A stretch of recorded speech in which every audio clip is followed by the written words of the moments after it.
আসসালামু আলাইকুম সুপ্রিয় শিক্ষার্থীরা, আমরা আলোচনা করব তোমাদের বোর্ড চ্যালেঞ্জ নিয়ে। ইতিমধ্যে তোমাদের পরীক্ষার ফলাফল প্রকাশিত হয়েছে। ফলাফল প্রকাশের পর অনেক শিক্ষার্থীদের পরীক্ষার রেজাল্ট খারাপ হয়েছে, যার কারণে শিক্ষার্থীরা বিভিন্ন টেনশনে রয়েছে, বিভিন্ন দুশ্চিন্তায় রয়েছে। আজকের এই ভিডিওতে তোমাদের জন্য একটা বিশাল সুখবর রয়েছে। যে সকল শিক্ষার্থীদের পরীক্ষার ফলাফল আশানুরূপ হয় নাই, পরীক্ষায় ফেল করেছ, অথবা তোমার এ প্লাস পাওয়ার ইচ্ছা ছিল কিন্তু এ প্লাস আসে নাই, অথবা তুমি এ পাওয়ার আশায় ছিলে কিন্তু এ আসে নাই, অথবা বিভিন্ন সাবজেক্ট রয়েছে যে সকল সাবজেক্টে তুমি ভালো পরীক্ষা দিয়েছো তারপরে তোমার পরীক্ষার রেজাল্ট খারাপ হয়ে এসেছে, সেই সকল শিক্ষার্থীদের জন্য একটা বিশাল সুখবর রয়েছে। এটা শিক্ষা মন্ত্রণালয় থেকে প্রতি বছরই কিন্তু বোর্ড চ্যালেঞ্জের অর্থাৎ খাতা পুনর্নিরীক্ষণের একটা আবেদন করা হয়ে থাকে। গত বছর প্রায় 4 থেকে 5 লক্ষ শিক্ষার্থী এখানে আবেদন করেছিল। এখান থেকে অনেক শিক্ষার্থীদের রেজাল্ট পরিবর্তন হয়েছিল।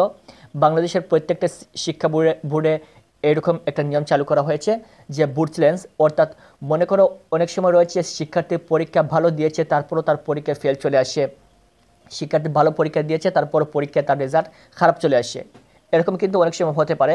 এর কারণ হচ্ছে শিক্ষা বোর্ডে লক্ষ লক্ষ শিক্ষার্থীরা পরীক্ষা দিয়েছে এবং এখানে অনেকগুলো খাতা রয়েছে। সম্পূর্ণ খাতাগুলো কিন্তু শিক্ষকেরা দেখতে হয়তো বা মাঝে মধ্যে কোনো ভুল হতে পারে, যেহেতু মানুষ মাত্রই ভুল, টু ইট ইজ হিউম্যান, মানুষ মাত্রই ভুল হতেই পারে। সো এরকম শিক্ষা বোর্ডে বিভিন্ন শিক্ষকদের বিভিন্ন ভুলের কারণে হয়তো বা তোমার পরীক্ষার রেজাল্ট খারাপ এসেছে, কিন্তু তুমি পরীক্ষা ভালো দিয়ে এসেছো, তোমার পাশ করার উপযুক্ত, কিন্তু ফেল চলে আসছে। এই মুহূর্তে যেহেতু ফেল চলে আসছে, শিক্ষার্থীদের শুধুমাত্র একটাই করণীয়, সেটা হচ্ছে বোর্ড চ্যালেঞ্জের আবেদন।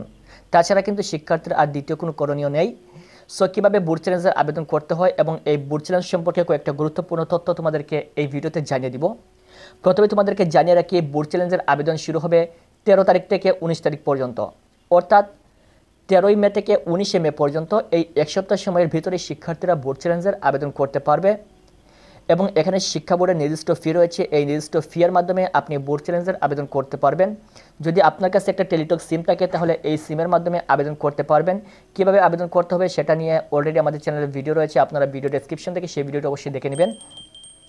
এবং যদি আপনার নিকটস্থ কোনো কম্পিউটার দোকান থাকে, আপনার কাছে টেলিটক সিম না থাকে, তাহলে যদি নিকটস্থ কোনো কম্পিউটার দোকান থাকে তাহলে কম্পিউটার দোকানে গিয়ে দেখবেন যে ওনারা যদি বোর্ড চ্যালেঞ্জের আবেদন করতে পারে তাহলে ওনাদের মাধ্যমে বোর্ড চ্যালেঞ্জের আবেদন করে নেবেন।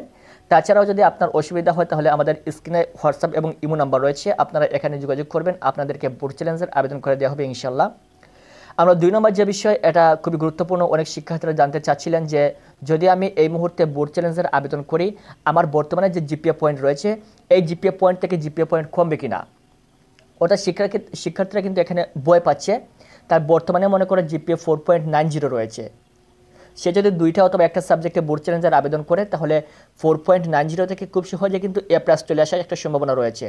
সো এই মুহূর্তে কিন্তু শিক্ষার্থীরা খুবই ভয় পাচ্ছে যে যেহেতু বর্তমানে আমার 4.90 রয়েছে, যদি এখান থেকে বোর্ড চ্যালেঞ্জের মাধ্যমে আমার রেজাল্ট কিছুটা কমে আসে তাহলে তো সমস্যা, প্রবলেম।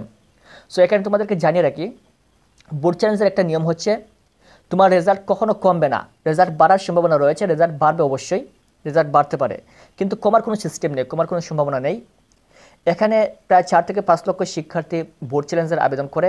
এখানে একজন শিক্ষার্থীর এমন কোনো ভুল হবে না যেই শিক্ষার্থীর বোর্ড চ্যালেঞ্জে আবেদন করার ফলে তার রেজাল্ট কমে আসছে। এরকম 4 থেকে 5 লক্ষ শিক্ষার্থীর মধ্য থেকে কোনো একজন শিক্ষার্থীরও কিন্তু এরকম কোনো চেঞ্জ হবে না যে তার রেজাল্ট কমে আসছে।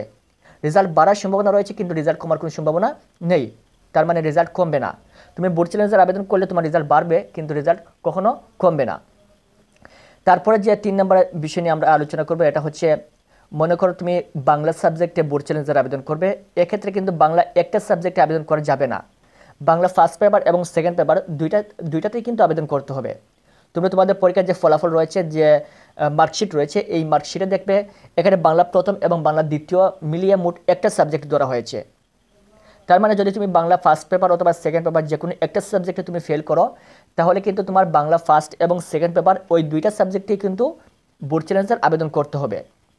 সেম একইভাবে ইংরেজির ক্ষেত্রে ইংরেজির ফার্স্ট পেপার এবং সেকেন্ড পেপার দুইটা মিলিয়ে কিন্তু একটা ধরা হয়, যার কারণে যদি তুমি বোর্ড চ্যালেঞ্জ করতে চাও ইংরেজিতে, তাহলে ইংরেজি ফার্স্ট এবং সেকেন্ড এই দুইটাতেই কিন্তু বোর্ড চ্যালেঞ্জের আবেদন করতে হবে। তুমি একটাতে চাইলে বোর্ড চ্যালেঞ্জের আবেদন করতে পারবে না, দুইটাতেই কিন্তু আবেদন করতে হবে। এবং এই দুইটার জন্য আলাদা আলাদাভাবে ওই দুইটা সাবজেক্টের কিন্তু তোমার যে শিক্ষা বোর্ডের ফি রয়েছে এই ফিটা প্রদান করতে হবে। আশা করি বুঝতে পেরেছেন। বাংলা হচ্ছে দুইটা subject, first paper second paper, ইংরেজি ফার্স্ট পেপার সেকেন্ড পেপার, এরকম তোমাদের আরও অনেক সাবজেক্ট রয়েছে যেগুলো ফার্স্ট পেপার সেকেন্ড পেপার রয়েছে।